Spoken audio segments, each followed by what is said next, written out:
While much of the Northern Territory is being racked by crime, in Maningrida, scenes like this break-in last month are now rare. It makes me upset, and this is why I came up with the security guards. By hiring private security guards 2 years ago, local organisations say they've stopped property crime in its tracks. The guards can patrol all night, every night, unlike Maningrida's 8 police. We've had long periods of no break-ins.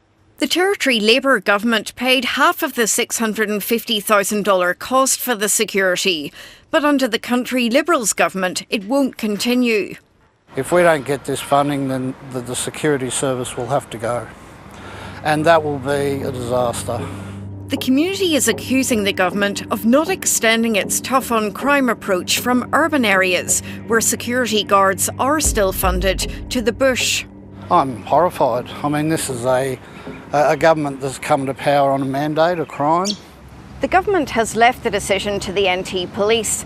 The NT Police Force says Maningrida will lose its security guards because demands for such services from right across the NT well exceed the funding available, which will be allocated in future on a needs basis. It doesn't matter where you live in the Northern Territory, the police are there to protect you and they'll do their job. Community leaders feel dudded because they're also making their own big efforts to tackle crime causes, running activity programs with federal funding to keep young people out of trouble. Change their lives, instead doing this and that, breaking in. The community are angry too many locals are adding to soaring incarceration rates in Darwin's overcrowded jails.